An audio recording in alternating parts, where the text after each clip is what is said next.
Hi friends, welcome back to Beccarelli's Books.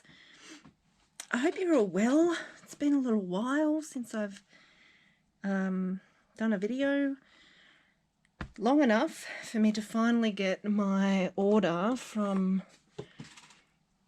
my big bite.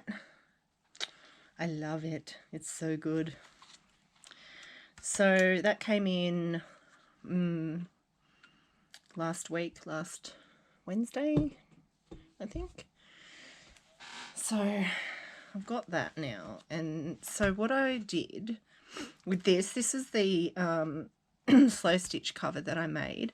And if you remember, I wasn't happy with the binding. It was all crooked. So what I wanted to do is put eyelets in to do the stitches so that I could make sure that they were exactly where I wanted them, and I could sew in my signatures straight, which I did, and it's just made such a difference. They're in straight, it looks more like a journal rather than a pile of paper with a fabric wrap around it. Yeah, I'm really happy with it. So all I did was I measured, I took the pages out and I measured where I wanted my eyelets.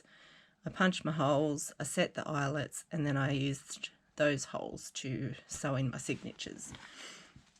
And I measured them off where I had already punched the holes in the paper.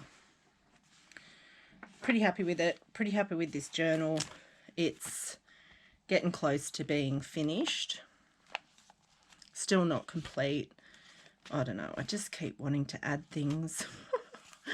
I make a new thing and I'm like, oh, I want to put one of those in here or whatever. So I don't know when it's going to be finished. Hopefully this weekend, maybe.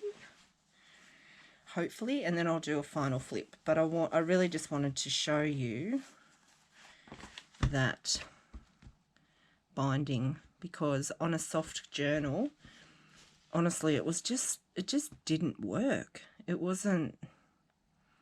I think what's happened is the actual eyelets have created some stability in the spine as well, because there's 6 quite close together and they're stiff, obviously they're hard, so it actually kind of has a spine now, whereas before it was just, you know, super loose, but now it just sits up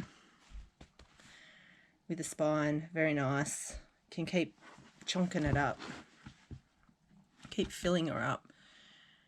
There's plenty of room in it, and I just love this. Oh, this has inspired me to continue to do the soft cover journals, because that was my biggest issue. Yeah, very happy with that.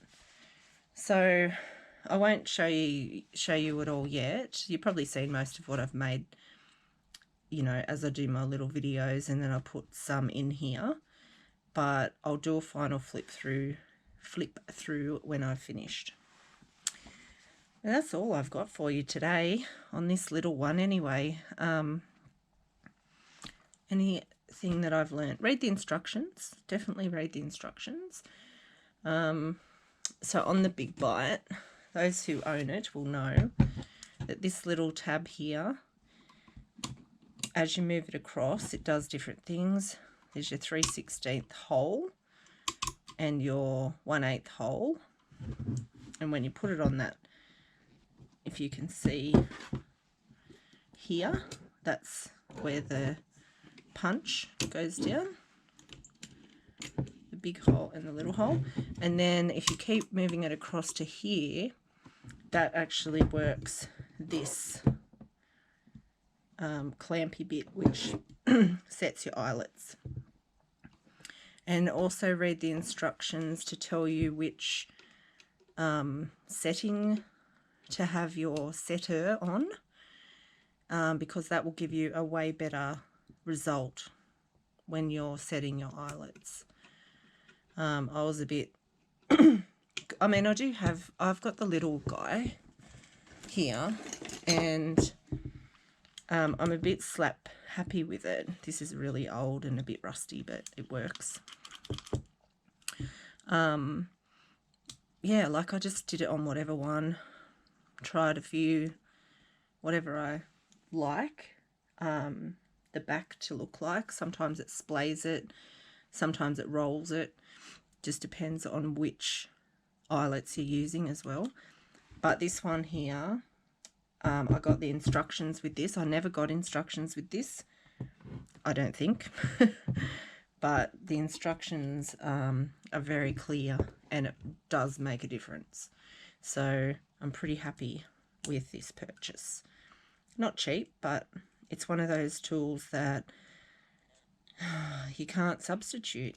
You just can't substitute it. You could get like a eyelet setter and a hammer, but honestly, this was worth it for me. I make a lot of journals, and now I'll be able to make more of these kinds of journals much quicker and much easier than how I've made this. Cool. Anyway, if you're looking to get something to help you, the small one, fantastic. I love it. I use it all the time. But for spine holes and setting your eyelets on larger projects, you can't beat that. That's really fun to use too. Anyway, so that's all I've got for you for this video, and I'll see you in the next one. Thanks. Bye.